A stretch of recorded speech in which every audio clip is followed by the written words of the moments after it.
Thank you.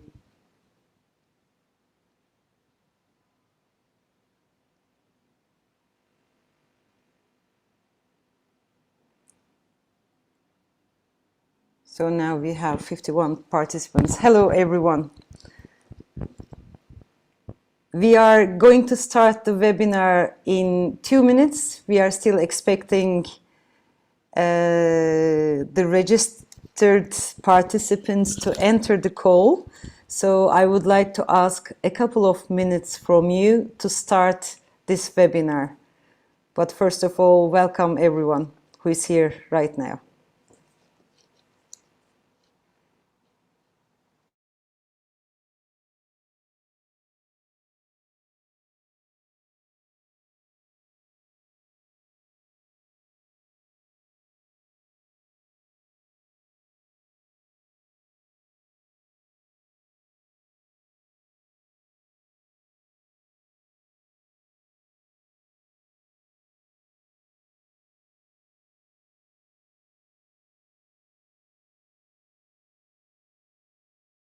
I am going to repeat in every couple of minutes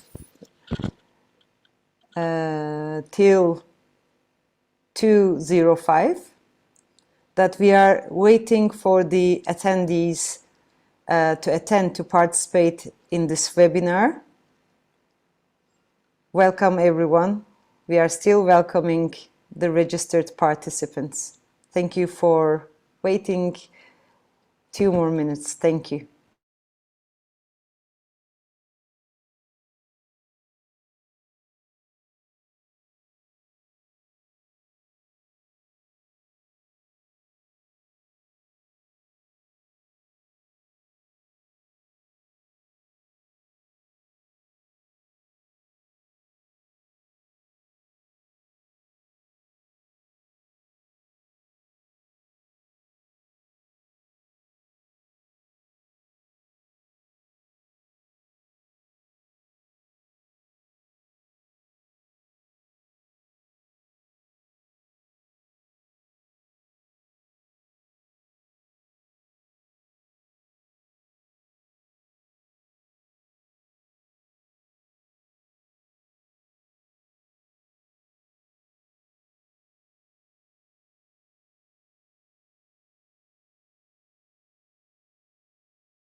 Yes. Hello again. Our welcome everyone to the webinar that ECVC is European Coordination Via Campesina is organizing on agroecology according to ECVC, which I am going to use. We all are going to use this abbreviation ECVC, which is European Coordination Via Campesina. And I would like to welcome everyone to the webinar. Today we are going to talk about the perspective of ECVC on peasant agroecology. As you will see, agroecology is a transversal topic. In the presentations, you are going to hear quite a lot of different intersectional points of agroecology and how we relate those with the public policies and different sectors. And here today we have Alessandra Turco, who is ECVC's coordination committee member from the organization ARI in Italy. We also have Edu Hernandez from ECVC Youth from Toekomstboeren from Netherlands. Also Hattie Hammonds, ECVC Youth from Land Workers Alliance from the UK. And also in one section, as you can see, ECVC coordination part of the ECVC coordination members who are already now in Brussels holding a coordination committee meeting, and I'm happy to see all of them in this room too. We also will have Véronique from Confédération Peasant. Confédération Peasant is the member, ECVC member in France. And then we will have Amets, who is from Basque Country, a farmer, a dairy farmer in a cooperative, dairy cooperative. And she's the board member of Ene Vizcaya in the Basque Country in the state of Spain. We are going to have Elske, who is also going to join us in a moment, who is a farmer in Netherlands and also, as Edu, member of Toekomstboeren. And she is the author of author of the book called Solidarity Payment, which talks about access to fair price and market for small-scale farmers. And Elske also going to be with us with the case studies, which most probably you already have read and seen in the ECVC publication, Peasant Agroecology according to ECVC. So now I would like to invite, first of all, Alessandra, but before that, I would like to remind you that we have 3 languages. Thank you for our interpreters to support this event. We are going to have English, French, and Spanish interpretation, which down on the line on the Zoom, you will see an interpretation globe icon, and please choose English, French, or Spanish, depending on the language that you are going to listen and use.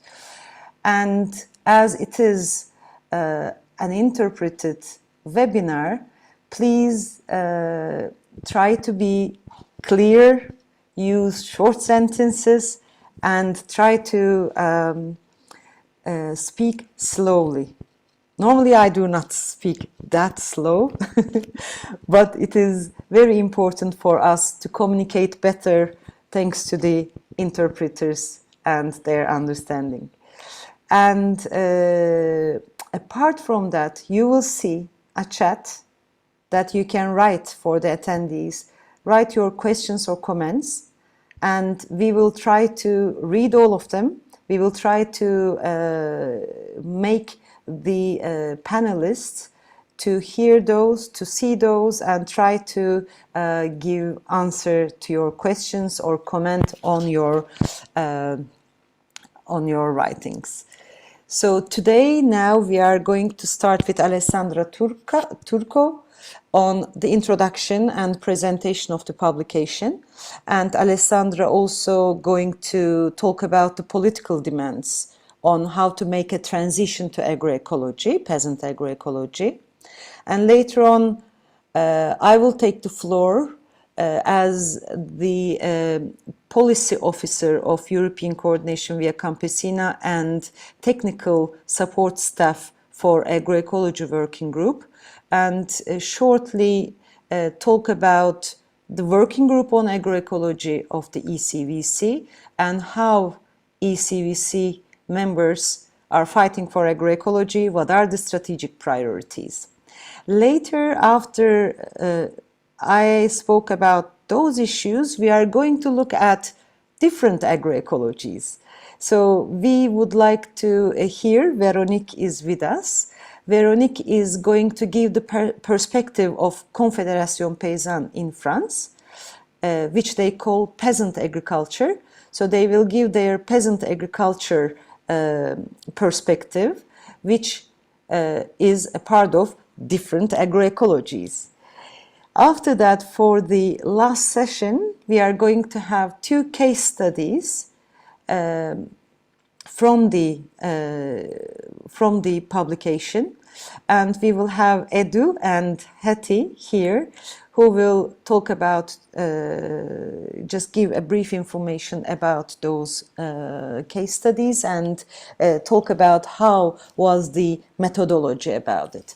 In that, they will also present Elske from Tukomsporen and Amets from Enebiskaya, and we will hear their experiences. Later at 3:10, we will have question and answer and exchange session, and in the end, at around 4, we will do a closing session. Alessandra is doing the conclusion. So after that explanation, I would like to give the floor to Alessandra for her introduction to the publication. Thank you.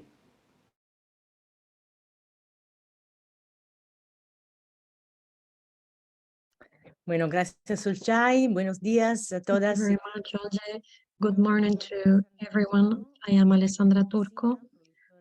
I am a peasant. I produce food in the north of Italy. And I also, apart from ARI, one organization in Italy, I'm also an active member from the coordination committee in ECVC.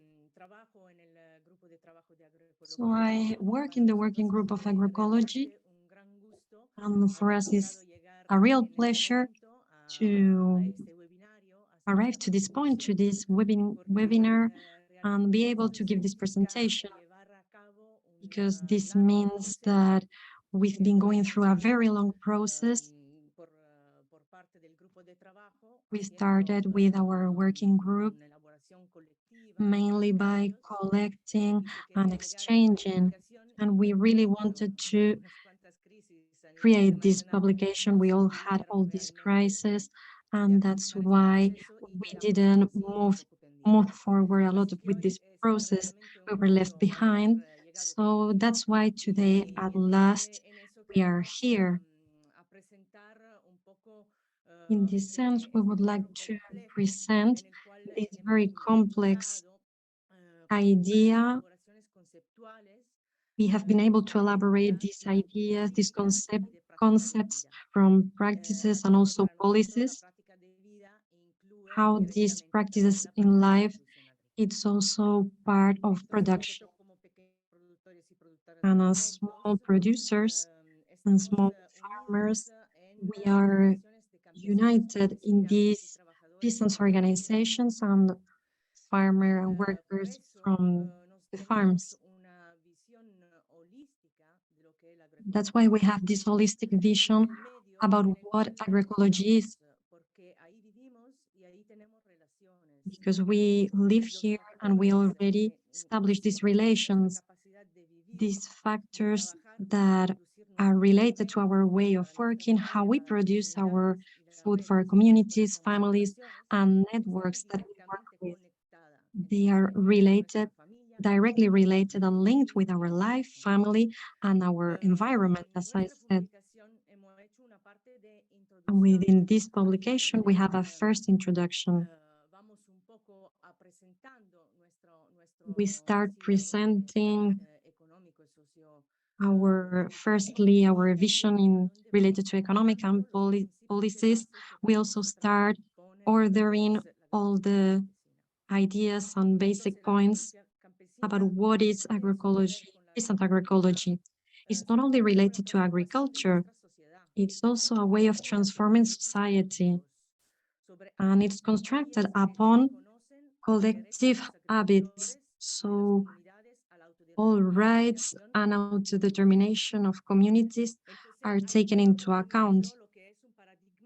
So we start proposing this societal paradigm. We have this situation nowadays, and we have to rest upon cooperation, solidarity, and exchange. We need to change into this short chain system. So in other words, we are a social movement. We fight for our rights. We link, and mainly we put in a central focal point the role of the small farmers. We need to have free access to natural resources, to seeds and other goods, to the land and all the knowledge, among others. In this way, we can make all the decisions that affect us mainly. So for us, the definition of agroecology has this global vision. It doesn't matter if it's whether the economical processes, social. In this way, we need to arrange again our relationship with humans, with flora, fauna, related to the agricultural processes, all the energetic transformation, also taking into account all the processes of biodiversity, because they are intrinsically linked. We have this agroeconomic system, and we have a specific articulation that relates human beings with all the other parts that are within the systems. In this sense, we would like to find a balance that it's not always steady. So all the biodiversity processes have their space to maintain this ecosystem. We would need to find this agricultural model that actually goes along these lines, and in this sense, the system can regenerate by itself.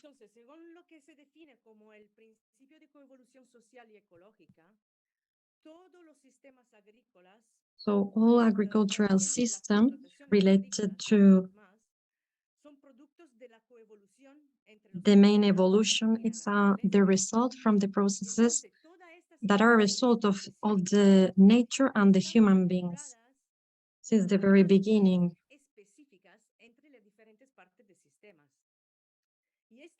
All the parts of the system as a whole also depends on all the socioeconomic pressure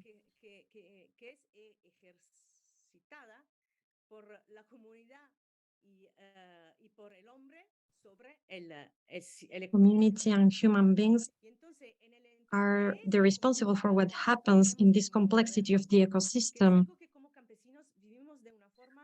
And as peasants, we already know about this, and this is part of nature. We live here, so we have this relationship with our environment. But it's true that outside from this space, it's very hard to explain. In other words, we have lost this way to relate to the environment. We have also lost the way to look among, and we move to already understand out of our space, no matter if it's natural or social. So from an ecological point of view, we work hand in hand with nature, and also we take into account all the processes to knowledge. We try to maintain this balance, and that's how this system is maintained together with agriculture. And from an economic point of view, we are seeking for a way so that communities are also safeguarded. We want to be near them so we can respect all the ecological limits. This social layer should depend on how we see, how human beings see the ecosystem.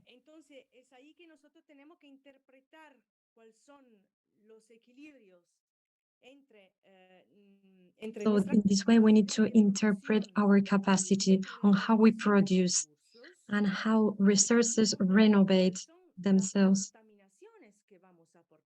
We also need to take into account how we pollute in some way, somehow, this ecosystem,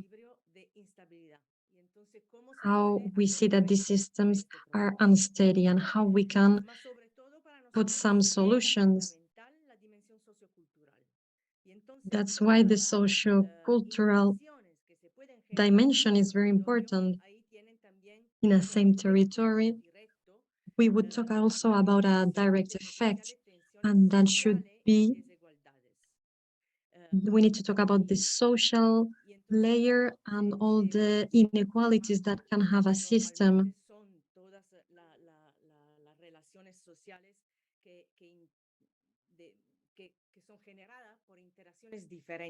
So as I said, there are other forces and other pressures and are different from nature. We don't really understand nature in the same way. So our way, how we act and how we live are the starting point of all this conflict.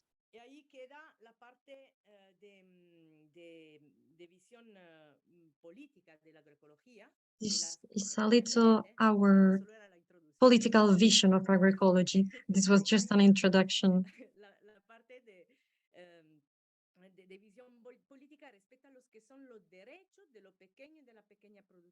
So that's how small producers and peasants understand agroecology from this political point of view. Our central point from our movement as well, we fight for social justice and equality for all people around the world. We also want to understand all the diversities of agroecology related to cultural and how we adapt to ecosystems.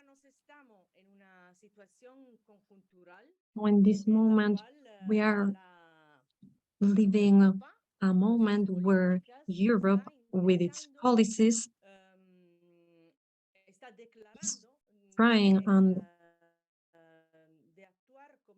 and stating, trying to put solutions to difficult situations as climate and political issues. We have seen this big failure.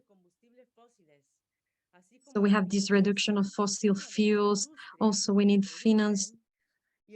financing all of these resources, also the use of land and how we've been using all the housing and all these resources. We are still in this system of industrialization. We are running out of resources and the land is degrading. That's why for us it's very urgent to go for this climate justice and food sovereignty, agroecology also. We can see now that there's a direct responsible for this, all these emission gases and greenhouse effect gases. So we need to put a solution so that the effects of agriculture is not that important. The only thing we need is to choose agroecology. Now is the moment, and in this way we can survive. So agroecology is the only way. In this way, we will have enough food and food sovereignty for Europe and for the world also.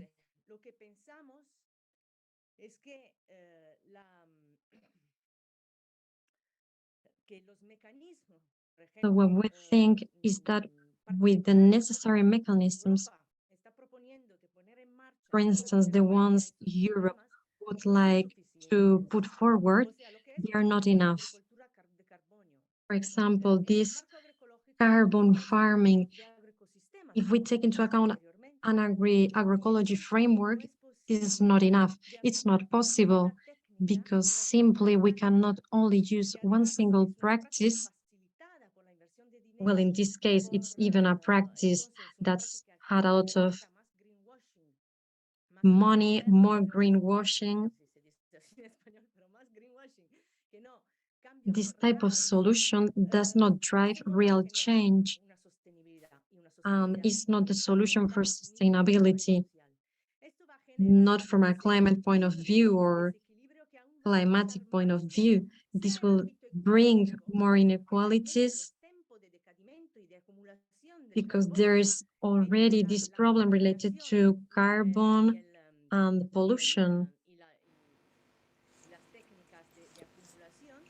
No son comparables, o sea, hay tiempos muy All diversos. these techniques that they have put forward are not the solution to compensate. There has been already an accumulation.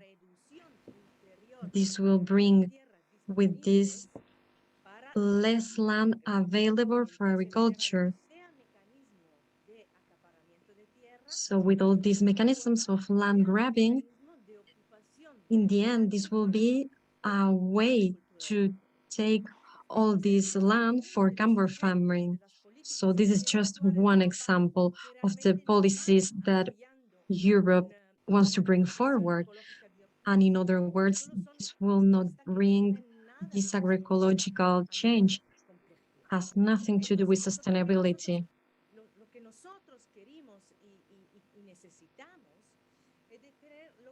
What we do need is to try to produce food, to get to a food sovereignty so that this is possible.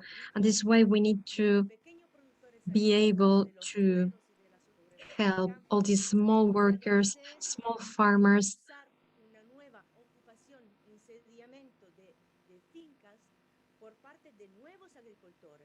so that also new agriculture, the youth can also have this capacity. They would also build their resilience, and in this way we will survive and agriculture will survive. We've already been proving this, especially during COVID times. Actually, we are the only small fields, and because we have changed, we have brought proposals to change when we found ourselves in this situation. We proved this as well on a daily basis Et to protect ourselves. Alessandra, vous avez 2 minutes finales. Merci beaucoup. To be able to do that, we have some possibilities. We need to put forward agroecology solutions. We need to be able to move forward all the funds from the PAC so that we can also teach agroecology and we will be able to mentor them also to teach all these techniques related to agroecology. And in this way, we will be able to drive change. We need more land for agriculture. We need to protect this type of land as well from a directive, from legislation. In this way, we can create new producers. Also, as I said, support the short chain and the peasant production, so that also market regulations can assure these fair prices so that life in the fields can bring dignity. We do not want that industrial and big exploitation and big fields are still got power because they are the less ones that are aiming for agroecology and food sovereignty.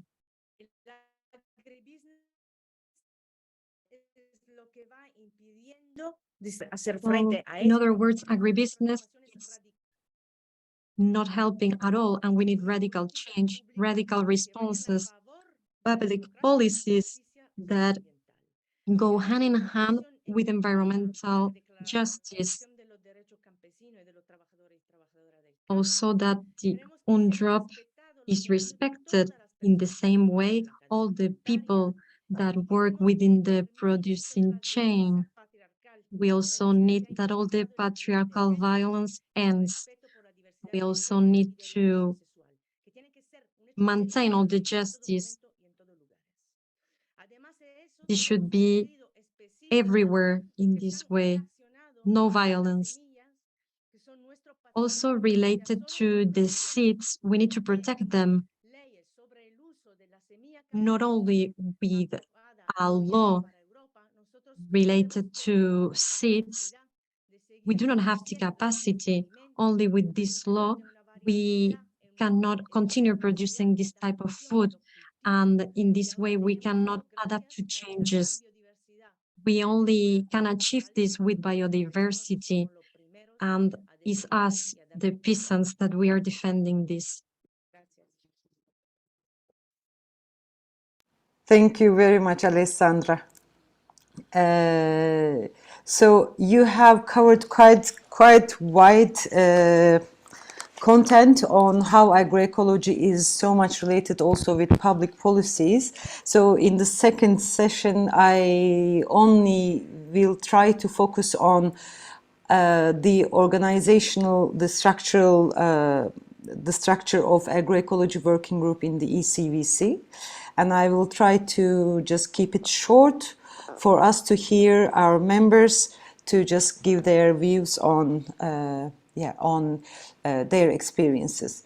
So as Alessandra very well mentioned, that agroecology is a transversal topic and closely related to the rights of peasants and the public policies. So our rights as peasants, such as the right to seeds, to land, to water, and to the commons, are among the essentials for agroecology. So agroecology entails a comprehensive view where processes and practices are adapted to local conditions at all scales. So this concept affects and transforms all aspects of life. So it is because in ECVC, agroecology is in a point where we are connecting with all working groups, and we are also just receiving all the work of working groups and give our feedback to the working groups of ECVC. So we believe that public policies should enhance the role of agroecology to sustainable management of production-based resources in the context of climate change, to create awareness among different actors in the food systems. So according to that, when we look at the ECVC's main strategies on agroecology for the coming years, you may see the aim of influencing the sustainable food systems law by putting agroecology principles in different levels and layers of the law through active participation in multi-civil organization spaces and active advocacy in the EU institutions as well. Also, there is also another aim to influence long-term vision for rural areas and carbon farming related initiative, which we aim that it should be recognized that agroecology is the real carbon farming. And also another issue related to that is the livestock and lab-produced proteins and its role in climate change. So we also are aiming to influence the policies around those issues. Also another one is innovation and technology related policies, which we are working intensely on those issues. Another one is very much related also with the working group on seeds and biodiversity, seeds working group, on transition to agroecology by reducing pesticides and defending the use of material from the farmers' seed systems. So there we are very much focusing on, and we are aiming, we want to continue on focusing on political work on resistance to pesticides. And we also are developing a joint work with the ECVC seed working group to continue defending the use of material from the farmer's seed system in agroecology and the exchange and the sale of seeds between farmers. So in all those, we also are aiming to work together with our allies, with like-minded allies, on creating better systems in our region. The other one is one of the important parts is the increase the adoption of agroecology by peasant farmers by strengthening agroecology processes in our organizations, which in all issues, all topics in ECVC, we are aiming developing political trainings along with practical trainings and educational materials for members, and also organize exchanges on successful experiences both on a political and organizational level, and exchange of agroecological techniques and practices along with the political trainings, the learning sessions. So so these are, in short, can be heard as the working lines on 4 main strategies of ECVC in the agroecology work. So after that, I would like to give the floor to Véronique from Confédération Paysanne. Again, I am going to shortly present Véronique. Véronique is an animal breeder in Brittany, in France, and she is also the Secretary General of Confédération Paysanne, which is a member of ECVC in France. So I would like to ask Véronique to give the perspective of Confédération Paysanne on what is peasant agriculture and what kind of tools you are using, and how do you find peasant agriculture under not under agroecology, but one of the perspectives of agroecology, one of the different agroecologies in our membership. Thank you, Véronique. The floor is yours. Bonjour à toutes et à tous. Donc, je vais vous présenter ce que nous, on appelle agriculture paysanne et qui peut relever de l'agroécologie paysanne, mais c'est une notion... Excuse me, there's no English interpretation right now. Okay. Can I ask interpreters to check the technical issues? Can I hear? I'm just working on it. Okay, thank you. We are waiting, Véronique. Nous attendons. Merci. Donc, du coup, je vais reprendre très brièvement. Donc, nous, on appelle l'agroécologie agriculture paysanne. En fait, c'est une... Non, s'il vous plaît, nous arrêtons pour les interpréteurs parce qu'il y a une issue technique dans l'interprétation. Juste un second. Merci. Merci.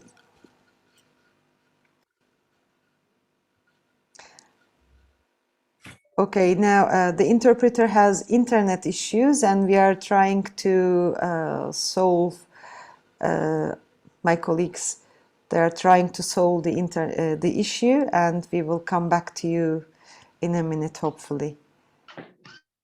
Okay, I think we're good. Sorry, is going to take over in the English booth. Sorry about that. It's good. Thank you, Alicia. Okay, Véronique. Rebonjour. Oui.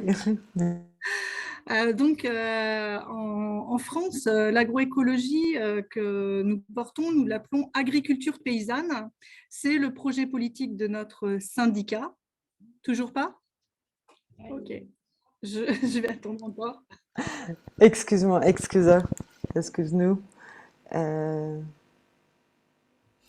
Hi, I'm back. I just need to be put in a booth. Sorry, okay, Lucy. Thank you. So is it okay? Can Véronique start?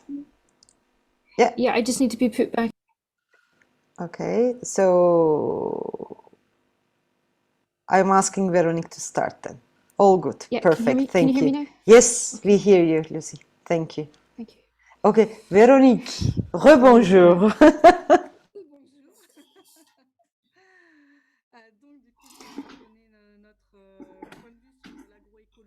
Okay, good morning, good afternoon. I'll give you an overview from Peasant, Confédération Paysanne. We have this political policy, but this existed well before the creation of the Confederation. In France in the 1960s, we started to reject industrial farming. They were already overtaking many small-scale farmers.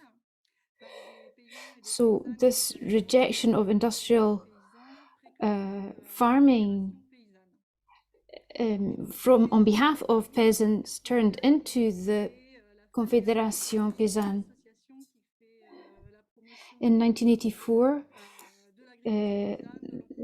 we set up an association for rural and peasant farming, and this developed the concept of peasant farming. Over the years, a number of trade unions that supported the peasant farming got together and became the Confédération Paysanne.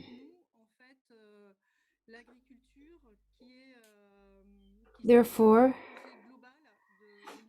agriculture is part of an overall perspective for a more just society based on solidarity. Plus juste, plus durable. So it's not really, the focus is not so much peasant farming, but a more just society. De répartition des volumes, d'installation. When we speak about sharing out volumes and land and facilities,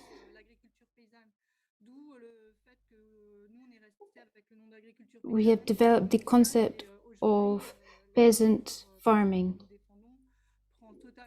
Now, peasant farming takes into account all the environmental aspects which are linked to farming. When we defined peasant farming with peasant farmers and researchers and academics, we worked together to come up with a charter of peasant farmers, which is defined by 10 principles, which are not quite the same as you have set out for the European agroecology principles. But I'd like to share with you the work which was fruit of this meeting between peasants and researchers. The first of the principles was to share out the volume of production to enable a greater number of people to access the profession. Secondly, apply food sovereignty here and in other places. Thirdly, respect nature and the climate. Fourth, give value to the abundant resources and seize rare resources.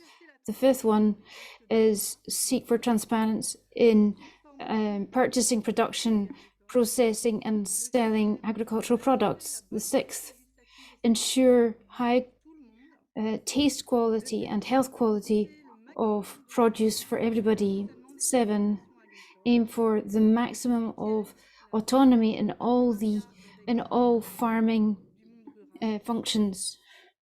8, search to build partnerships with other stakeholders in the rural sphere. 9, maintain the diversity of animals, lives that are raised and vegetables that are grown. And 10th, act in a global manner. So these are the 10 principles shared by peasants and academics. Other universities also took part. They said that these were that we should be wise based on solidarity, and also we should have civil disobedience. Peasant farming for us is a process that can be assessed at a given time by a tool which we made, which is called the Diagnostic of Peasant Farming. It's based on 6 themes that define peasant farming. These themes are working with nature. This means exploring everything that is conserving the natural resources and best using them. Conserving natural environments that our farming is based on, then we have to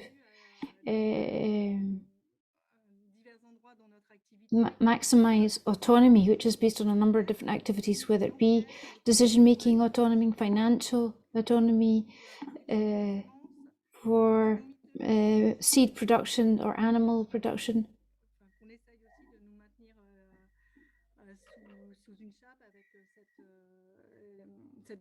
Nowadays, we're also trying to also have autonomy in terms of new technologies. Then the transmissibility, we want to be able to transfer farms in a way that people can survive on farms without being overwhelmed by their work. So then local development, that means working together with citizens in the areas where we are based to give a framework that benefits everybody.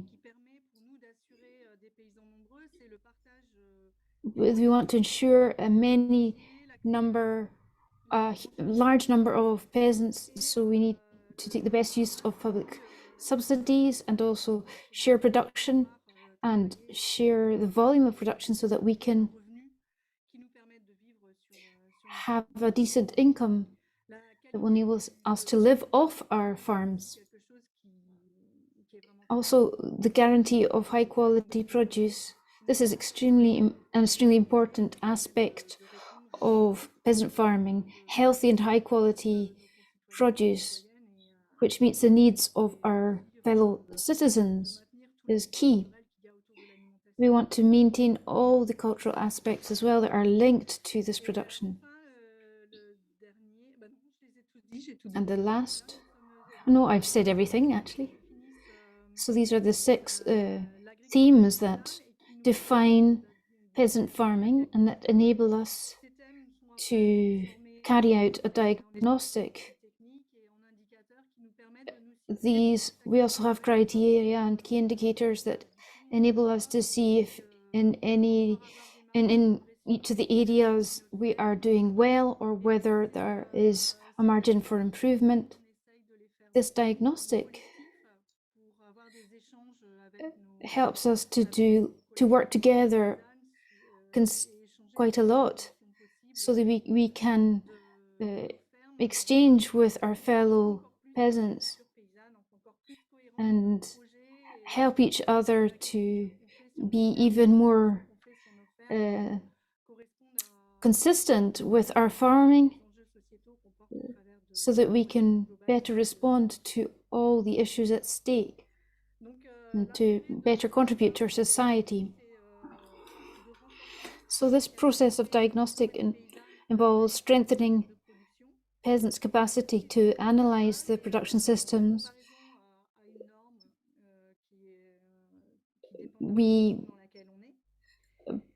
By comparing the stage at what we are at.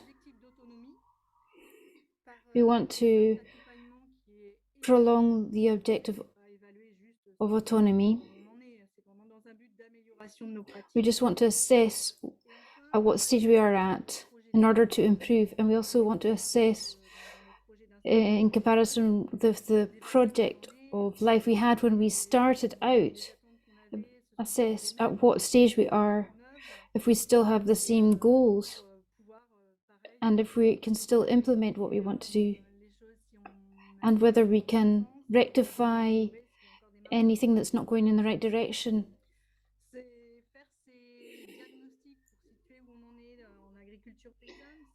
Doing this diagnostic enables us to assess our production systems and the maneuver for margin that we have. Now we have many problems with the just use of the reserves that we have and just sharing among peasants and a fair use of the resources that we have. And if we are sharing out our work, for example, we're sharing also drinking water. Que je vous donne par rapport à la ressource en eau, mais voilà, on peut le trouver. That's just an example of water resources. De préparer of some of the issues that we would address. Qui nous permettent d'échanger avec d'autres citoyens, avec nos clients. It will enable us to exchange with other citizens and with our clients on our practices. The farming that we carry out enables us to respond to the needs of the society. Currently, there are issues regarding living in the area, income, biodiversity, climate, respect for the environment, etc. So this process of peasant farming is something that has an overall vision. It's a type of farming that enables us to achieve a better society. Dans leur vie quotidienne et en more respect for the resources. This peasant farming has changed over the years. L'agriculture, donc on fait, on retravaille régulièrement les principes, pas les principes, les principes.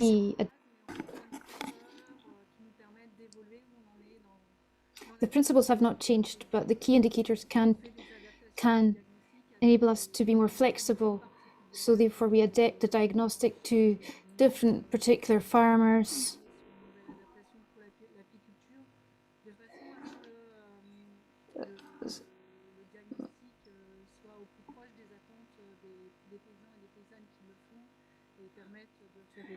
It enables us to assess the systems for each individual farm as well. Véronique, so that's a basic picture of it. Dernière minute peut-être. Non, bah écoutez, pour finaliser. One last minute if you like. No, I've finished. Perfect. We can just go back actually on the question. Just what I wanted to tell you, reader. So let's go back to question and answer session. We will have some more time because I am just receiving now some questions. It would be great at the question and answer session. We will also talk about those questions and you give your answers to those. Okay? So you can finalize as you wish your presentation, please. Non, mais pour moi, c'est bon, c'est terminé. It's over. No, I finished pretty much. Told you about our vision of agroecology and how we try to push things forward for Thank you very much. Peasant farmers. Thank you very much. Thank you very much. One small technical note, we are hearing two interpreters at the same time in the English booth. So it would be great if you communicate within each other.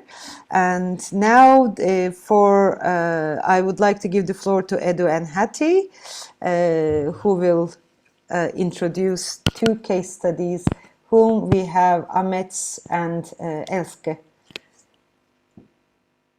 together with here. Thank you. Hello, everyone. Can you hear me good? Thank you. Well, thanks a lot, Olshay, Alessandra, Veronique, and also especially to Ahmet and Elske, the farmers who are going to talk about their case studies.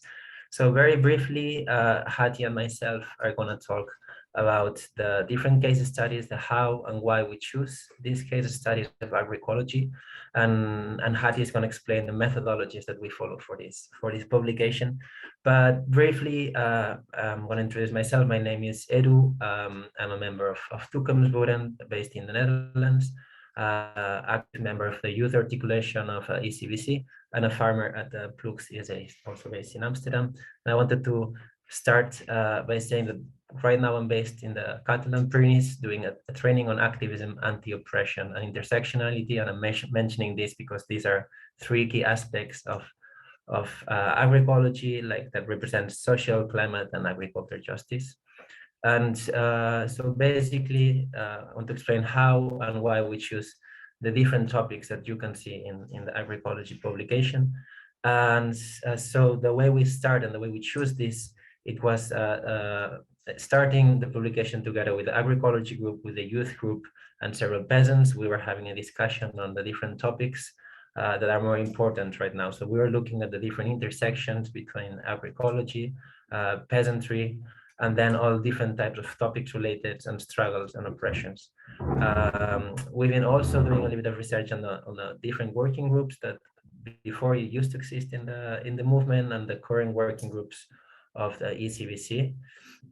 And after looking at all these intersections and all this work, all these topics that normally we work on, we choose 8 different topics. So basically we named all of them Agricology and Agricology and the main aim of this publication was to give voice to farmers, to give voice to specific cases. And I'm gonna quickly read the 8 cases that we finally choose for this publication.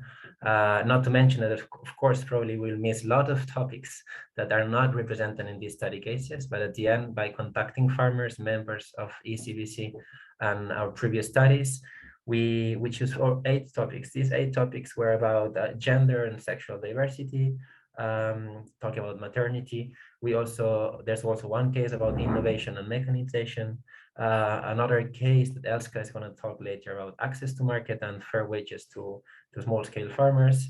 We choose another topic. It was basically diversification and farming, so diversification of techniques and diversification on styles of farming. We put also emphasis on urban and rural links, so solidarity between the urban areas and rural areas, and basically giving voice to all the farmers living in rural areas. Another of the topics we choose, it was the policy making. So it's very important, as 2 of you or 3 of you mentioned before, the link between agroecology, policy making, and the dealing with authorities. And the last topic was labor and migration. Besides all these study cases, we also did a summary of the agroecology principles. So in the document, you can also find the 11 principles summarized. And saying that, I'm gonna give voice to my friend Hati from the youth group. It's gonna explain the different methodologies that we follow for the publication. Hello, thank you, Edu. Firstly, I want to apologize because my internet is not good. So for this presentation, I'll keep my camera off and I'll just use my voice.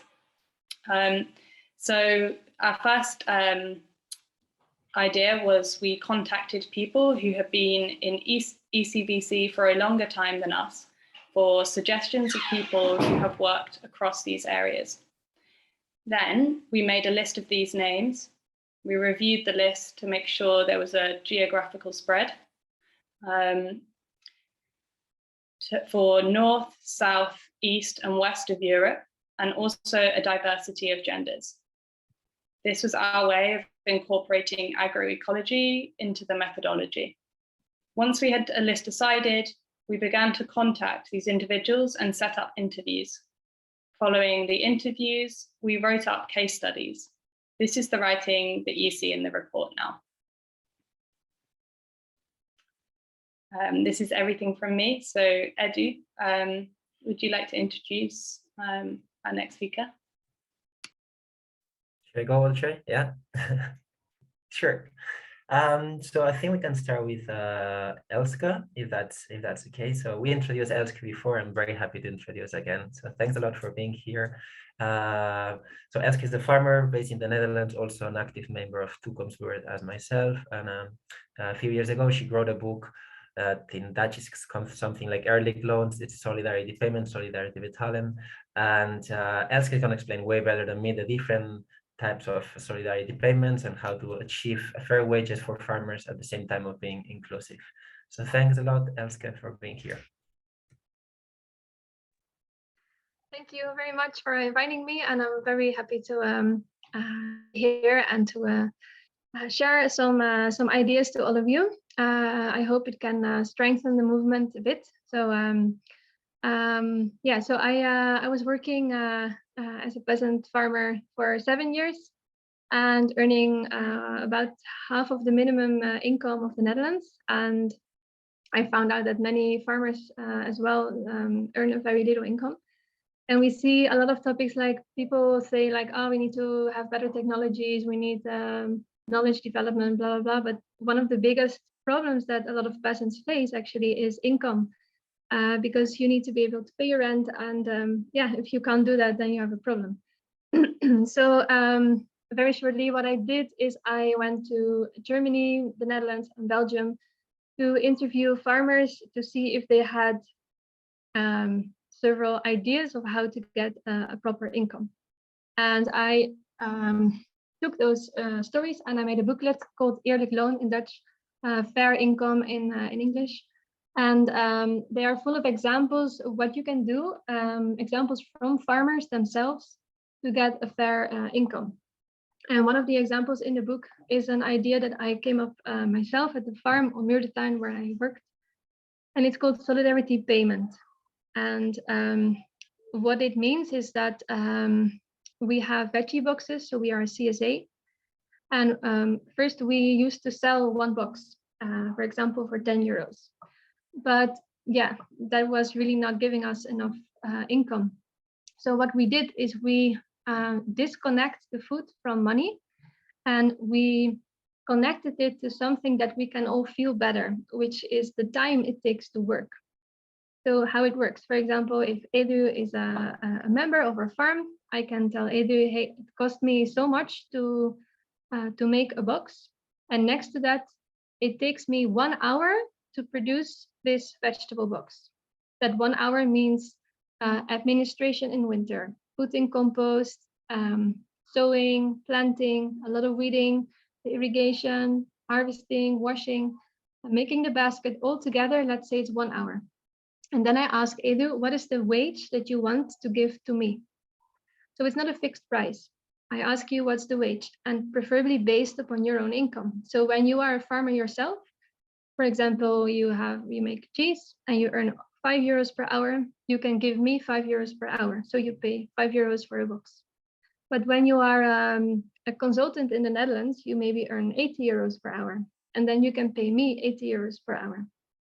So in this way, it's called solidarity payment. And in this way, we hope that it's in solidarity to us peasants, because we can get a fair income and we can keep on doing our work. There is solidarity to the people because everyone keeps access to food, not only rich people, which is sometimes a critique on organic food, that it's too expensive. So it's in solidarity with the people. And third, it's in solidarity with the earth, the animals, the soil, and everything, because now it makes sustainable production possible, because we get the money to pay the costs that are needed for sustainable production, and we get the money to pay ourselves a fair income for the hours we have to make, which makes it possible to work only, no crazy hours per week, but we can have money to pay, for example, a second farmer, so you don't have to work 80 hours per week and collapse because it's too heavy. Well, this is one of the examples that I documented in the booklet, and I tried it out on our own farm, and it went very well. So within 1 year, just by very simply making a new subscription form and asking a wage and explaining to people how much time it takes us to produce food, within 1 year, just simply by changing that, we added 10,000 euros more for our veggie boxes, and we are a very small peasant farm of 1 hectare, so it was a very big difference in income to us. This is very shortly what I wanted to share. In the booklet, there are some more examples. For example, there's the Bieterrunde in Germany, which I really like a lot. And there is the sliding scale that's interesting as well. So yeah, if you want to know more about it, I'll keep it short. You can always contact me. I'm working now on the English translation of the booklet. And in the meantime, there is a very interesting documentary made in English about this topic called Valuing the Work of Farmers. And you can Google this, it's on YouTube, and you can have a look at it. Yeah, I'm now working to have my booklet translated into English, but before printing it, I want to add more stories from other countries.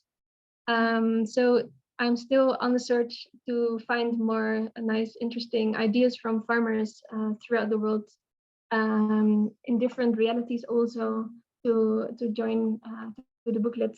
The booklet is really practical, so it's really for farmers so that they can find their own way of, hey, I can use this model, for example, solidarity payment, or I can use the Bieterronde, and then generate a better income. That's very shortly what I wanted to share. I'll put the link in the chat, so then you can see the link to the name of the documentary and the website, and I'll also put my email in case people are interested and want to know more about it. Thank you very much, Elske. Yeah, briefly say that this book and Elske's research has been inspired a lot of farmers, a lot of small-scale farmers in the Netherlands, and making a huge change on our salaries, making the whole movement, agroecology movement, more stable. So really encouraging other small-scale farmers to look at this book and read and watch the documentary. So thanks again, Elske. And now I'm gonna move to Ahmet. I think he's here, right? Yeah. So briefly about Ahmet, also it's one of the study cases. I see you. One of the study cases of the publication. Ahmet is member of ECVC, which is member of ECVC, based in the Basque Country in Spain. And in the study cases, Ahmet were explaining us how gender and maternity kind of transform slightly the way of the internal organization of the farm, of the dairy farm where Ahmet's work. So I'm gonna give you the floor to you. Thanks a lot for joining. Hola, Egunon, buenos días. Bueno, pues eso, como Edu ha dicho, soy ganadera, trabajo en un proyecto colectivo. Un momento, ahora, vale. Trabajo en un proyecto. I'm a farmer that works with livestock, and I work with a project that's called Vizcaigane. We have dairy, as we have cows and pigs as well. This collective project already has been running for 40 years now. We do livestock and it's ecological. We have 9 varieties of cheese and yogurt as well. All the selling is done directly, so it's direct selling. It's 9 kilometers from our farm. We usually send in small markets, and also we go to the houses. We have also started doing that for schools. We are already 11 people working in this collective project. We all have the same schedule and the same salary, no matter if you are already 1 day or 40 years. So it's quite a lot of generations. We already have our first person that has retired. There are people of 60, 50 years old. There are many young people of 20 years old. And the thing is that there are different generations, but also we have some diversity in gender. I would say that our project, Vizcaigane, is a special one, because in other cases there are a lot of cows using the most cheap food, and we just are saying that another type of livestock is possible, that there can be cattle, we can live and make a living of livestock. So I think this is the very powerful sense of Vizcaigane, not only the salary. So I would like to thank ECVC, first of all, so that you focus on the maternity concept. So in this vital process, I lived like I felt very isolated. This society with maternity, you say, this is my reality. And it's not like the most ideal reality. You find yourself alone. The system will not help you. You have no reference, no other people that have gone through these main things. So our story, well, I said we are 11 people. But when I had my first child many years ago, we were only 6. There were 5 men, older men than me, and I was the youngest woman. Now I have 40 years old, and that was 7 years ago. And what happened? Well, we worked a lot of hours. We worked during the morning, during the afternoon, very, very long days, 9, 10 working hours. And when I was a mom of a child, I could not be 17 hours working there. We do not live there. We live very nearby, but not in our working place. So I just suggested that I wanted to continue with the organization. I wanted to care for my daughter, but I could not work for such long hours. So first there was this shock. We didn't really know what to do. We looked at other cases, other examples, but actually there was no other reality similar to ours. And I lived this process feeling very, very guilty. I felt guilty because I was suggesting working less hours. We didn't find a solution at that moment, but I think that we were able to move forward and found a solution. I decided just to earn less and just work in the mornings. So instead of that, I was wondering why we reduced our salary by half. And in this way, we could also add a younger woman. I also wanted that woman to be a mother. I just wanted to feel more solidarity in this solution, this situation. We started doing this. So as I said, we were 7 people, 5 men and 2 women. One week I would work during the afternoons and she will work the morning, the other way around. So we decided also to increment the salary. Everything was going okay. Then we decided to add 2 other young men at the project. And nowadays, leisure time is very important in our society. And these young people decided to go for the full time. They were seeing our case of the 2 mothers as a privilege. So that's why during a meeting, they suggested to do something else. They were not agreeing with the situation. They wanted to change their situation to work less hours. They understood that these young people didn't understand the situation. We had this conflict related to motherhood and youth, so we decided to look for solutions. We just wanted to think out of the box. We thought something to improve our lives, not just a problem. So these 2 young people, we suggested so that everybody else would follow our example, so that we would have half of the hours and half of our salary. In this case, we decided to add more young people to the project. So in the end, we are 10, 11 people.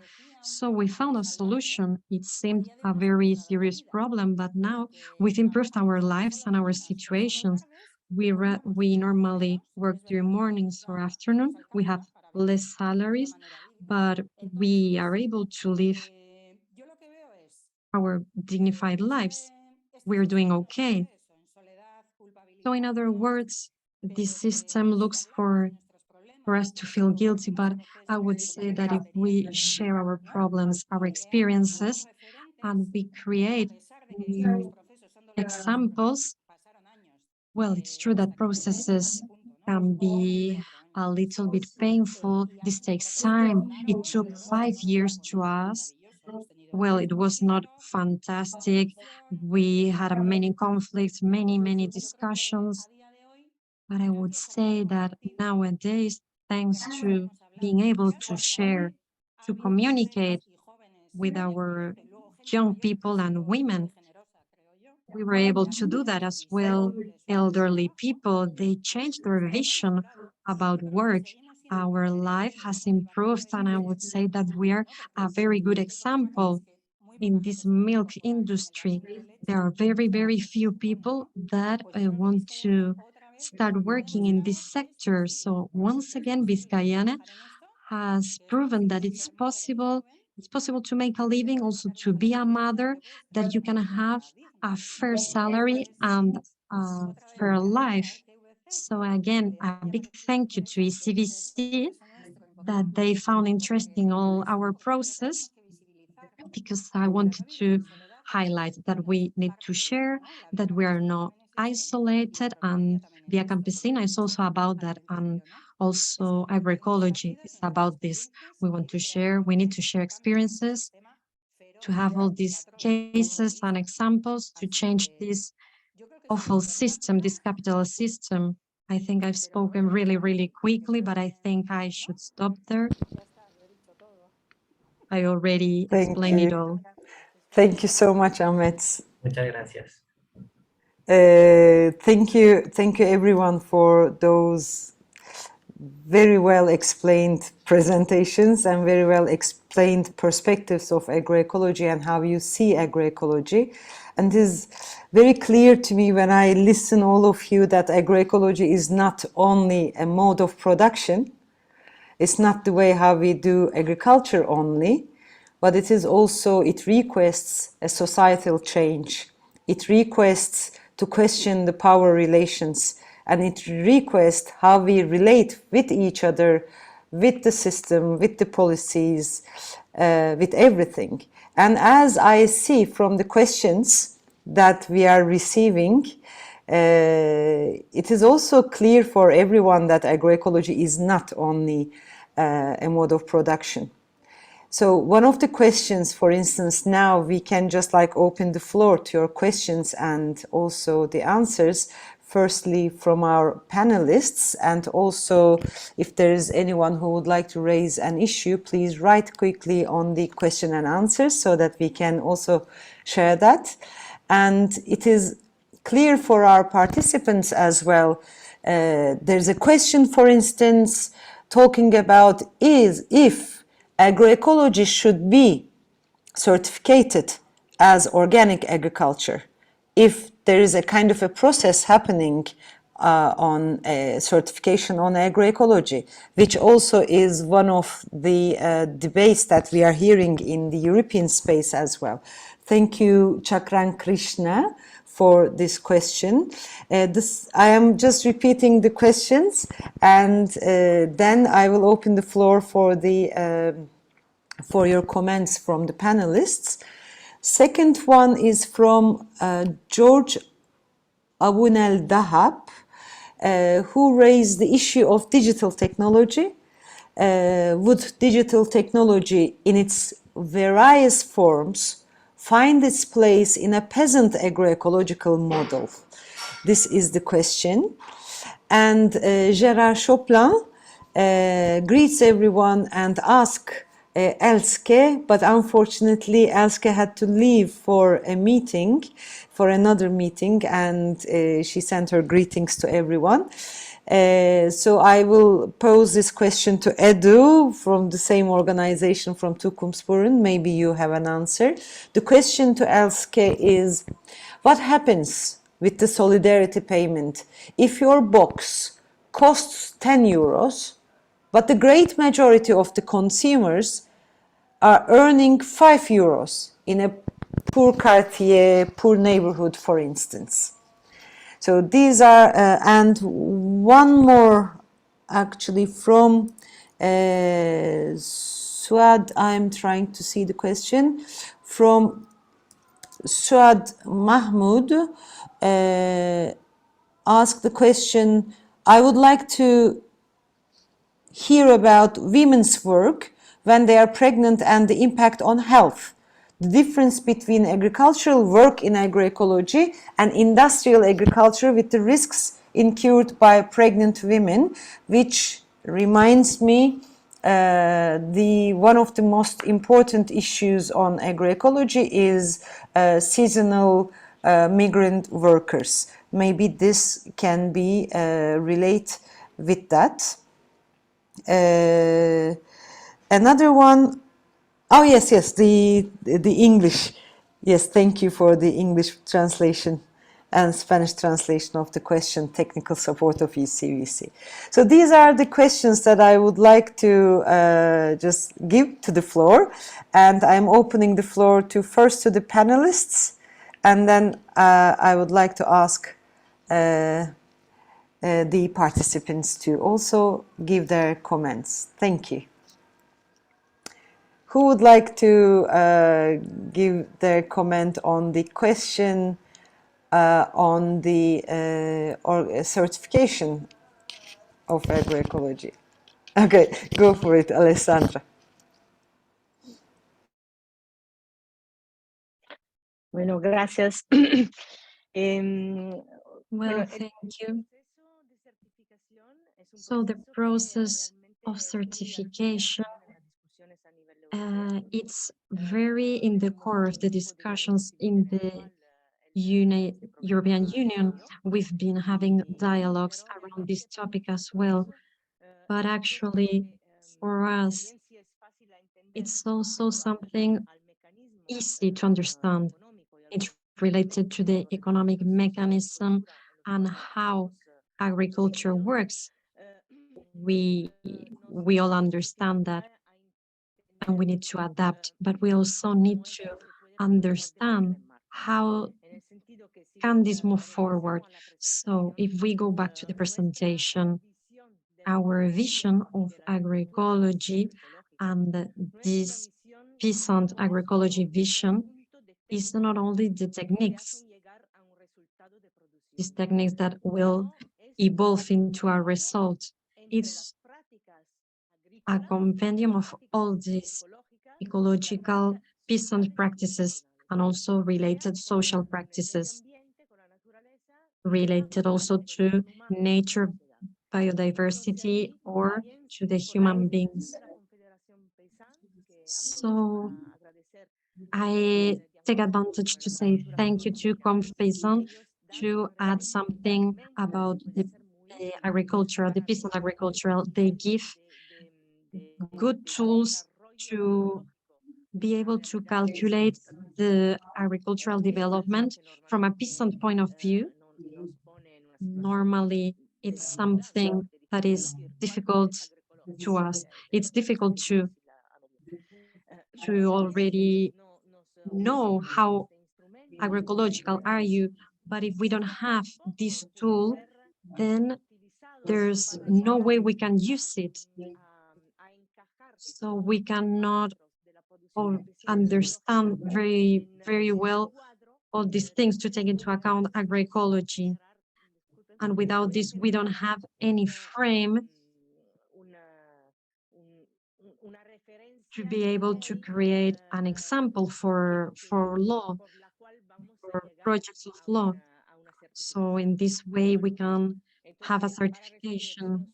So in other words, as ECVC, we are against the certification because in any case, it does not match to our vision to agroecological peasant agriculture. I would say also that it will be very difficult to create a system to calculate what is agroecological agriculture. We already have a certification that already knows what is ecological agriculture, so it would be something in parallel to this. Thank you, Alessandra. Also, Veronique, before she had to leave as well, wrote an answer as peasant agriculture or agroecology is not a label or a certification. It is an approach in which the peasants recognize themselves or not. To move forward in this approach, Then she again reminded the diagnosis tool, which allows each farm to situate itself, exchange with other farmers, and find ways to improve towards more agroecology. And Eleanor asked about PGS, participatory guarantee systems. So is it an alternative label, do you think? And I just tried to give a short answer to that, as this PGS, this system, in French it is Système Participatif de Garantie. It's not a third-party certification. It is not a commercial system and not a certification as it is in the organic certification. It involves the peasants and citizens, the consumers, in the decision-making processes and the other actors, and create spaces for participation. And that approach is part of an agroecological approach, but as Alessandra said, yes, there is no certification in agroecology, but there is an approach. Is there anyone else that who would like to add on that topic?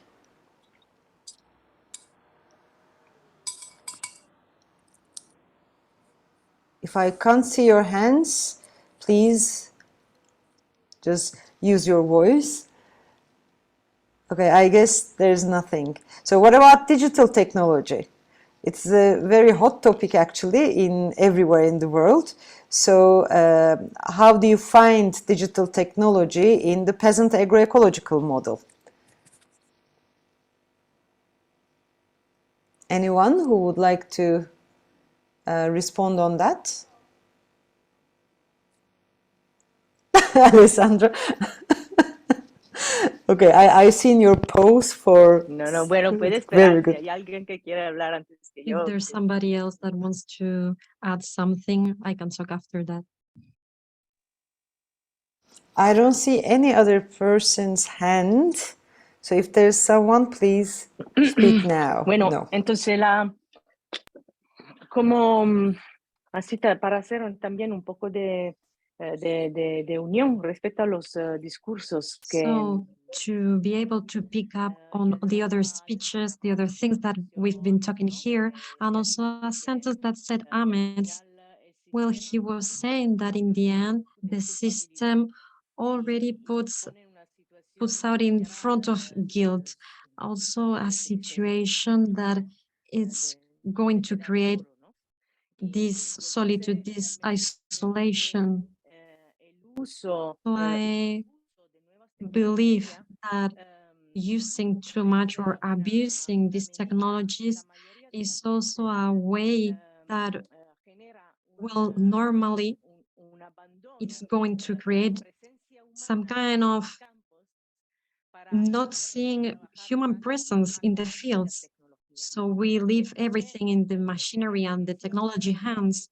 So with this vision, we are having a situation very far away from what agroecology actually is. What we are aiming for related to techniques in the fields comes from the traditional knowledge and the practices that comes from peasant daily work. So that's a way to work in the field that has a direct answer.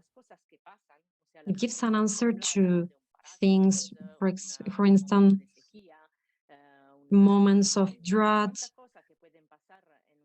and many things, many problems that can happen in the field. And we put it in relationship with this traditional knowledge. So it's our capacity to respond to all these situations when we have all these pests or droughts. It's very difficult to put it all in balance with traditional knowledge. We already know some systems, some alert system, for example, for pests or shortage of water. We have all these distribution system on the fields. There are these small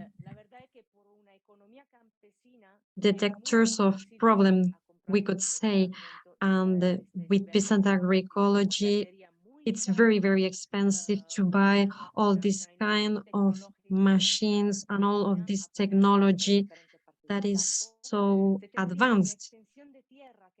We would have a very big extension of land, and we already know that the extension of land for peasants is not that way. It's difficult to have to monitorize everything in our fields.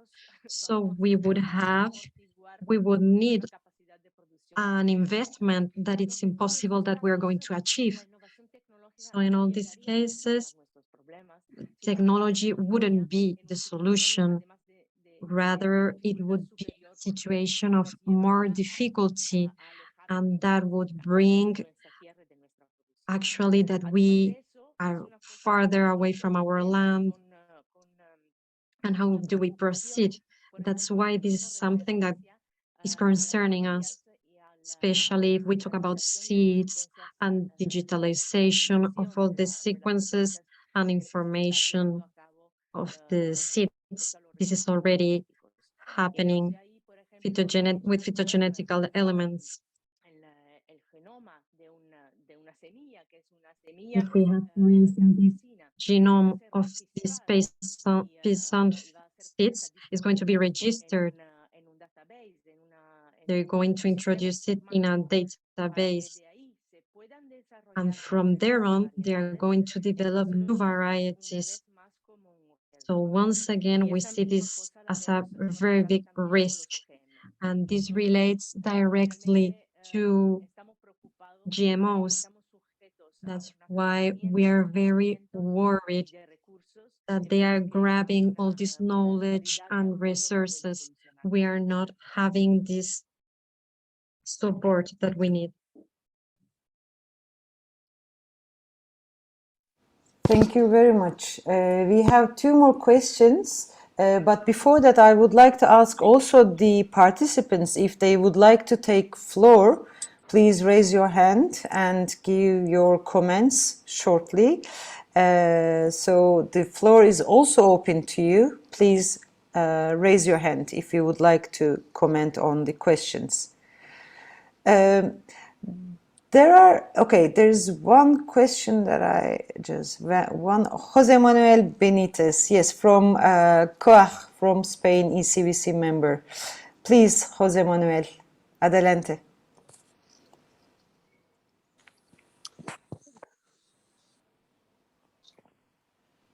Hola, ¿me escucháis? Sí, sí, Can Jose. you hear me?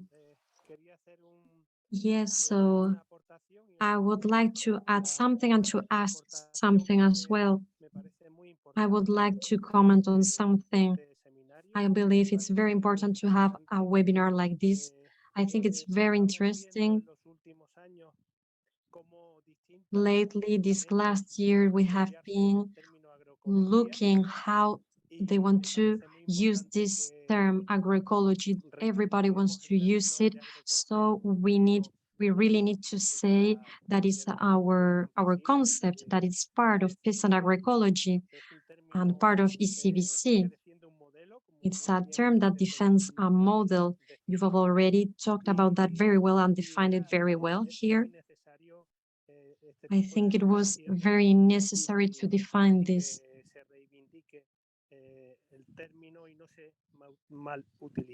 We don't need to put this term and to use it as it's not. So now the question would be, what do you think about what is happening now with the thing with the patents of the seeds and the animals? What do you think about all these vaccines? What is happening with the blue tongue of animals, that they are, especially cows, related to all the diseases that they've been having and the problems with livestock? We are obliged to do this kind of campaigns. We are destroying biodiversity. and they are also destroying this peasant system. So people that we are working with livestock, we find ourselves in a very difficult situation. So I would like that you comment on something, and a big thank you for all your work. Thank you very much, Jose Manuel. It was great to have you, and thank you for your comment. Let me check if there's anyone who is... Yes, there's one more person, Geneviève Savigny from Confédération Paysanne. We are listening, Geneviève, the floor is yours.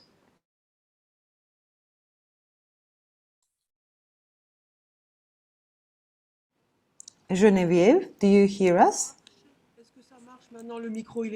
Yes, now perfect, thank you. Je voulais commenter rapidement sur la question de la... I just wanted to comment quickly on digitalization of farming and of agriculture.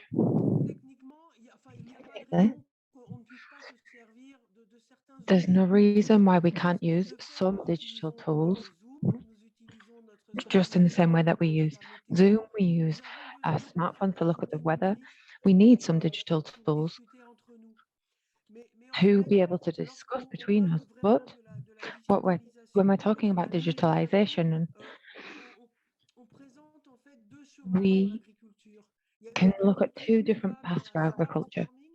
There's agriculture that's going to move towards smart farming and intelligent farming, but artificially intelligent. And there's what we want. There's agroecology, which links to nature and which works on feelings and looking at what plants and animals need, and to use tools as tools, but not to be obliged and have to use these tools, have to invest in these very expensive technologies, but to farm in a human way. There's a lot, it's just that ECVC doesn't want to work towards an artificial agriculture. We don't want to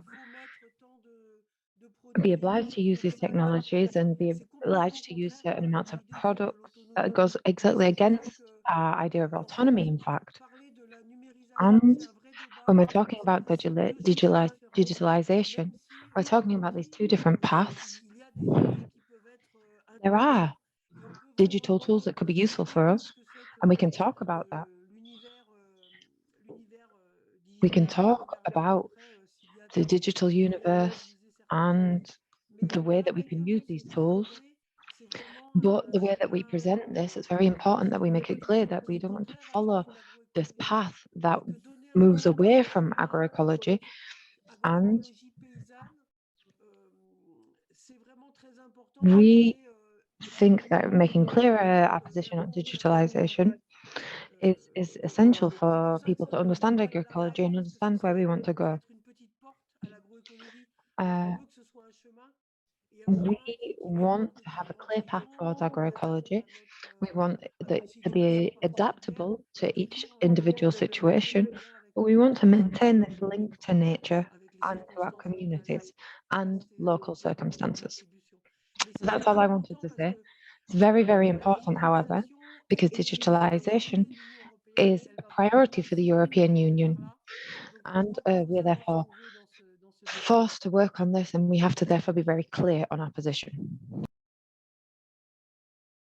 Definitely very important point and position, and there needs to be a discussion about what is digitalization, what are the differences between digitalization, technology, high technology, which are all different from each other, and we definitely need a position on all those. And I would like to ask, okay, there's one more person, the last person on those points, Unai from Ene Vizcaya, and then I'm going to read two more questions, and I would like to ask one of the questions, I would like to pose it to Federica Pacheco from SOCSAT from Andalusia in state of Spain. But first I would like to give the floor to Unai Aranguren from Ene Vizcaya. Hola, Egunon. Buenos días. Me acuerdo que hace Hello, everybody. I remember 15 years ago, more or less, we already united some people of this forum in Norway. We tried to define what agroecology meant to ECVC. And from that moment on, we already stated clear that we didn't want an academic definition or scientific. I think we made a very peasant declaration. We all know that it's not a model, a certification, but rather related to some ideas, three essential ideas that maybe we haven't been spoken today. Firstly, agroecology, it's a transformative process, but it's a process that does not stop. We cannot say that we're already doing agroecology. It's a non-stop work. We need to be more individual. We need to have more rights. It's a non-stop process. So that's the process for our villages, for our societies, our communities. And the second idea I haven't listened to today, this agroecology must not be having some people outside. We must not, nobody must be left behind. It must be something for all peasants in Europe. And I think this is one of the mistakes, that it seems that we're already picking some people so that they participate. There are many different realities and different stories from peasants. We cannot leave them behind. And we must say that it's not the target, it's a tool. Agroecology, it's a tool. We need to have back again our food system only to the 90. That's our objective as peasants.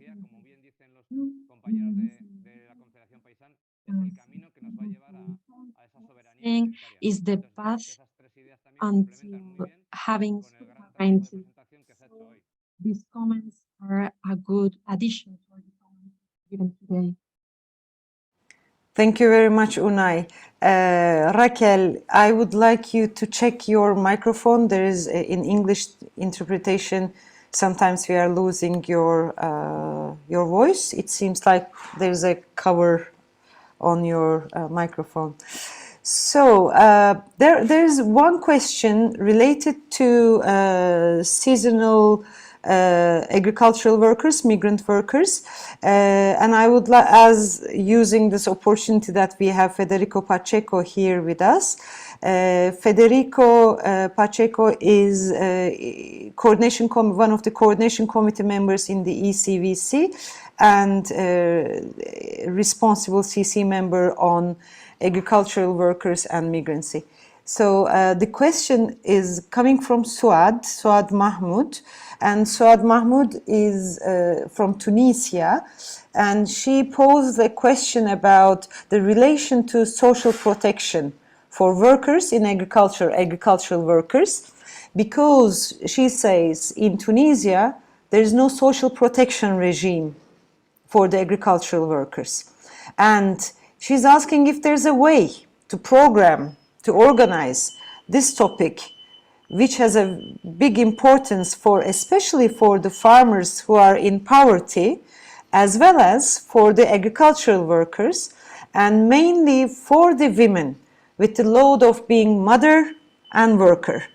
So maybe, Federico, you would like to just tell us the work of the agricultural workers and migrancy in ECVC and how you relate the work in agroecology, with agroecology. Thank you.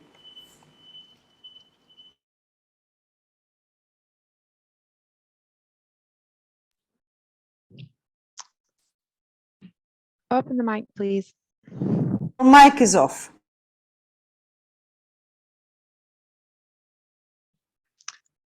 The microphone on Ivan's computer is turned off.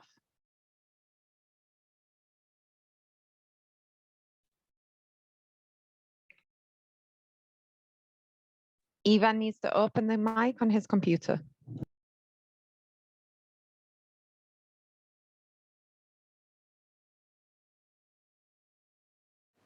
Ivan, you are muted on your computer.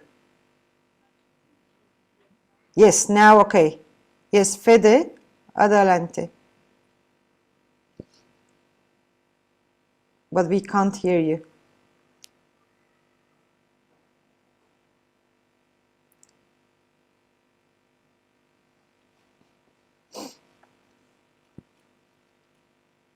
We can't hear you. No.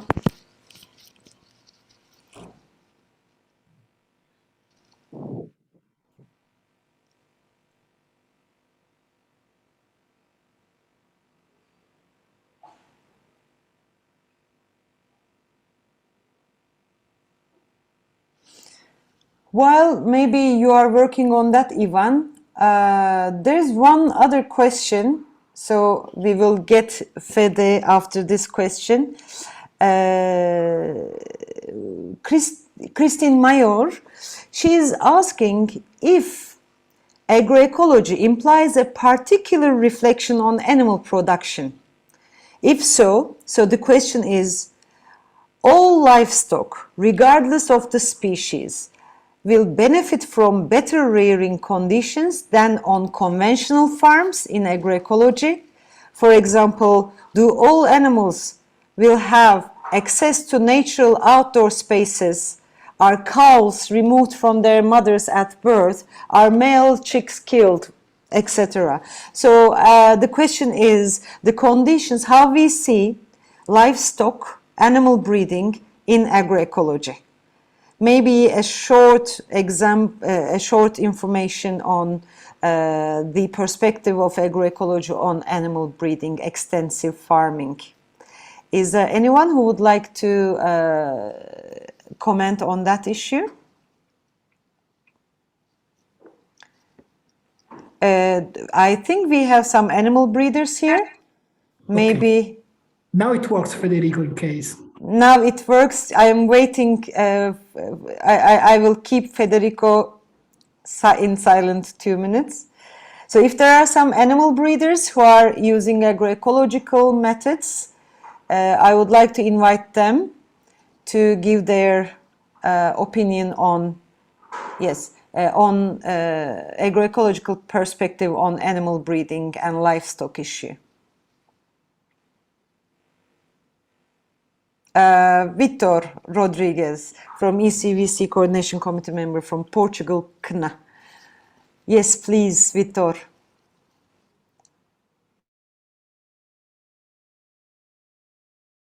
But we can't hear Vitor.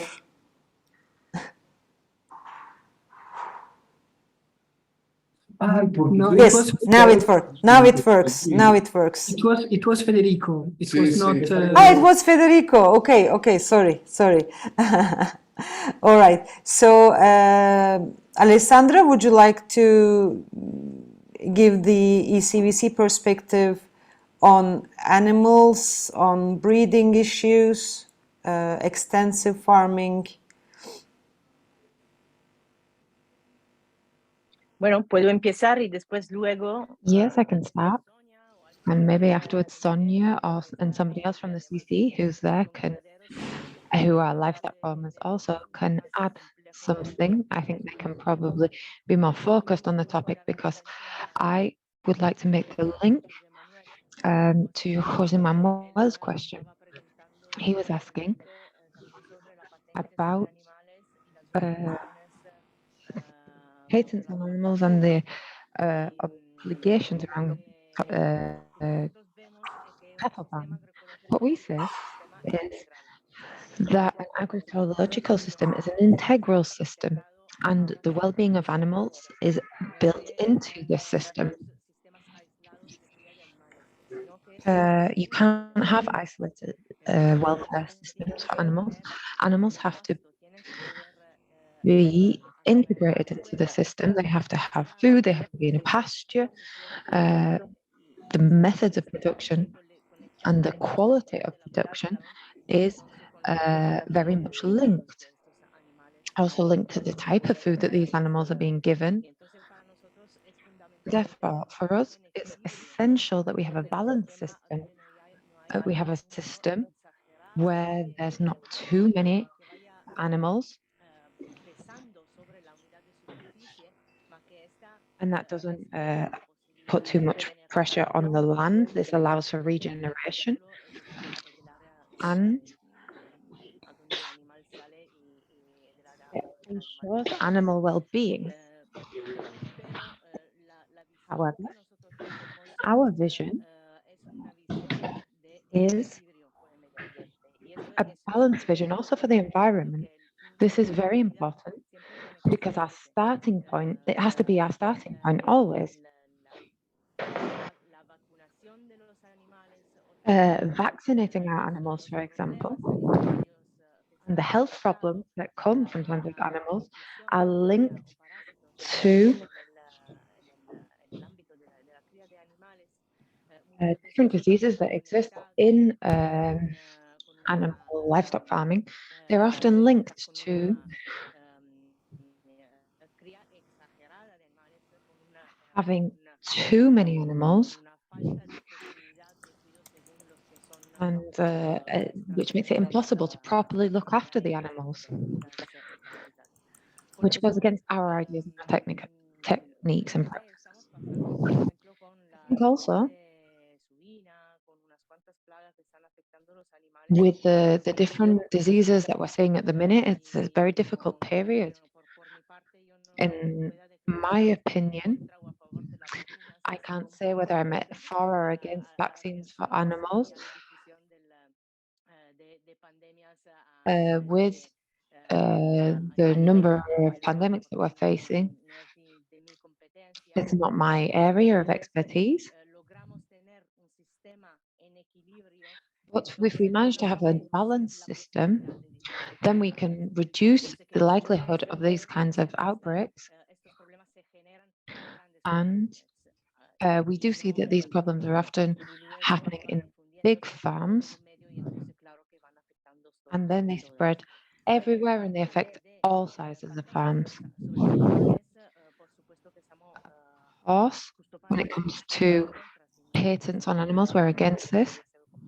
It will be very complicated. Thank you, Alessandra. I see Sonia Vidal there. Do you want to add something, Sonia? Yes, it's because you're there. Sonia Vidal, also a coordination committee member from SLG, from Galicia, state of Spain. We have very short time, so lastly, I will hear Sonia, we will hear Sonia, and then Federico on the migrant workers issue. And lastly, Edu, for the question of Gerard Chopin, and then we will conclude. Thank you. Sonia, here you are. Gracias, Olcay. ¿Se me escucha Thank bien? you, Olcay. Can you hear me well? Yes. Just wanted to answer a little bit the question that Benita said. I am a cattle livestock farmer, and I understand very much what he's talking about. It's clear that it's the same thing as what is happening with the Ahmed said. We have a model that's imposed upon us, which requires, also which is designed to make us produce meat in the way that the model wants. This includes the sanitary issues, the mandatory vaccines for animals, but I think that if we continue to, if we're producing if we're working with heritage breeds, then you don't have to vaccinate these. And we are giving other examples of how, through agroecology, you can have a different production model. I think 2 weeks ago, we started using a new tool to do this, and I think it's important that we manage to continue to have these small-scale farms. We continue to put in place these small-scale methods, then we can avoid these mandatory checkups and mandatory health issues. It's difficult, but I think little by little we can change it, just as our models are showing. With the heritage breeds, the local breeds that every region has, for example, they're more resilient to the different things that are happening in different areas. And so they don't need the same level of vaccinations. We are using vaccinations less, therefore, now, but they are used a lot in intensive production. But for small-scale agroecology-based farming, we're using vaccines less and less, and in most cases, in most farms in Spain, for example, these vaccines aren't mandatory. It's only in intensive farms. Thank you, Sonia. Yes, Fede, shortly, please. We are Sí, visiting. sí. No, a ver, rápidamente. Very quickly. On social security, the right to social security is a basic human right, and it's more important in the rural world because it guarantees other rights like health, food, etc.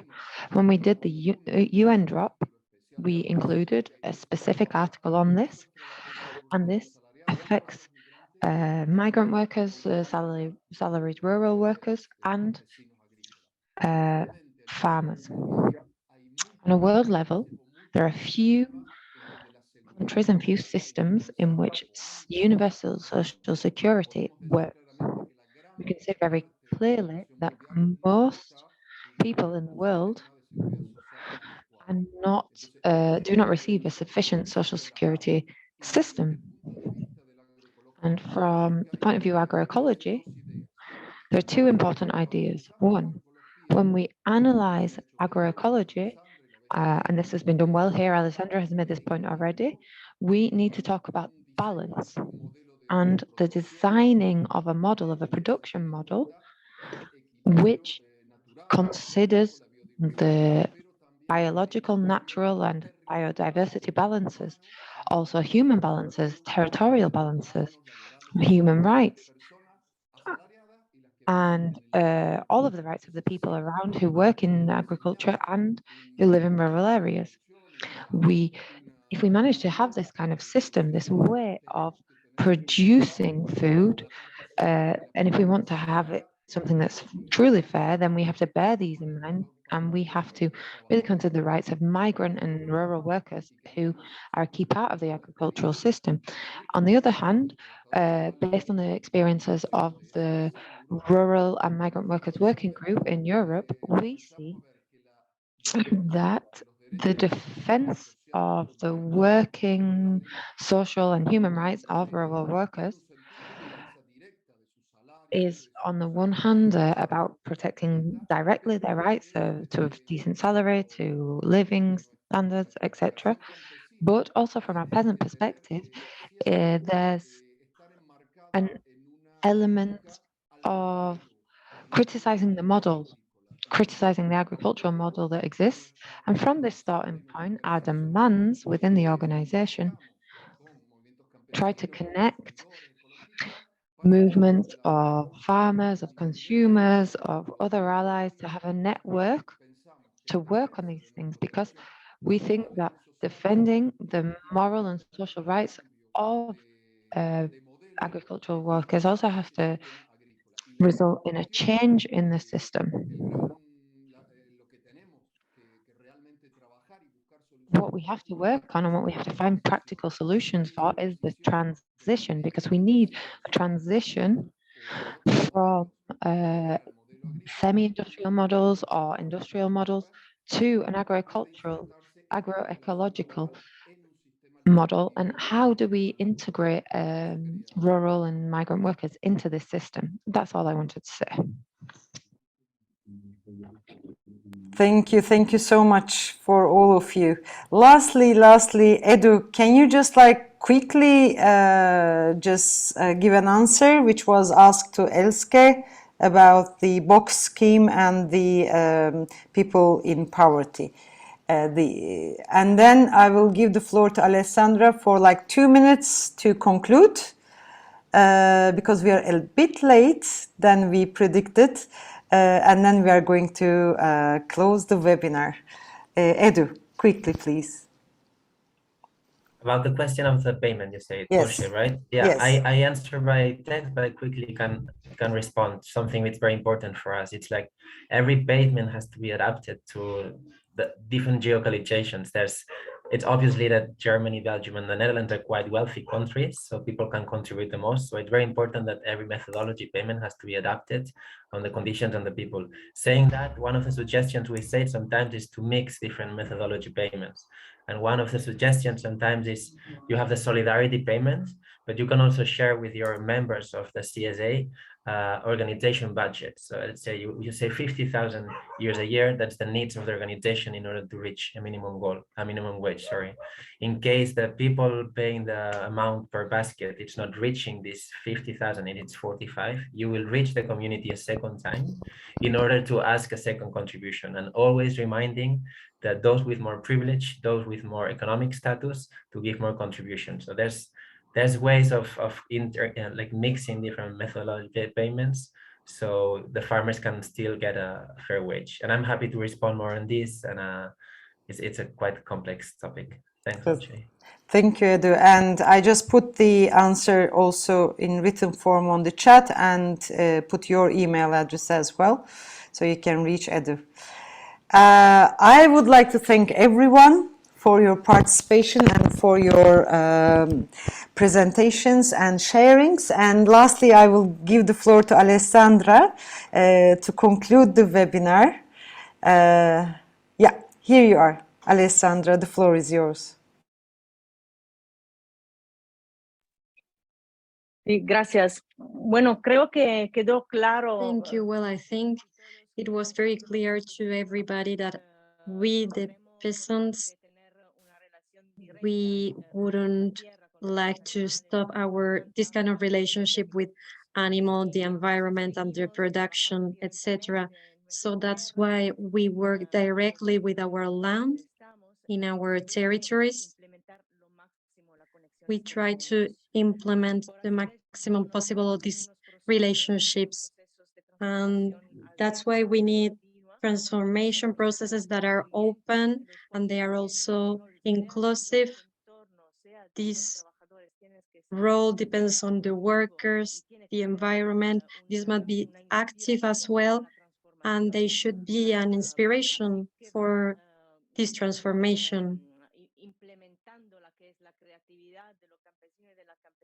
So it's a way that we also reflect the creativity of peasants, and in this way we can find new innovative solutions with this logic of creating synergies.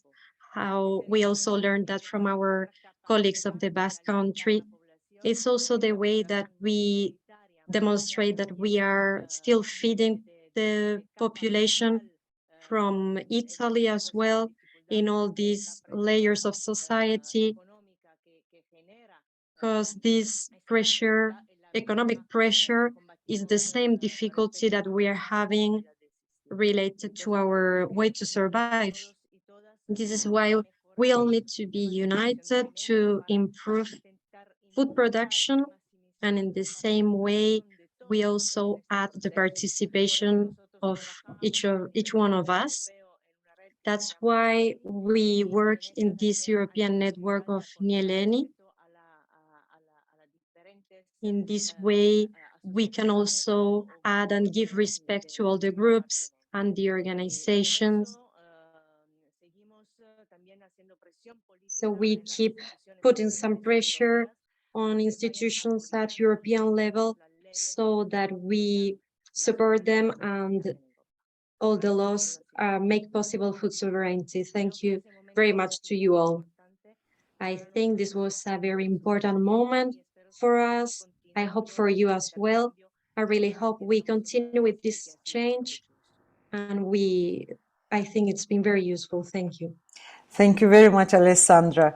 All of you can always get in touch with us with info@eurovia.org, or you all have my email address for the registration, as you have seen, olcay@eurovia.org, and we would be happy to stay in contact. And lastly, and very importantly, I would like to thank all the interpreters, everyone who supported interpretation, and the technical support that ECVC staff had given. Without you, we couldn't have done this webinar. And I would like to thank all the participants for them being here and for their sharings. And lastly, to the panelists for excellent, excellent presentations. Thank you very much, and let's keep in touch. Wish you a good afternoon. Goodbye.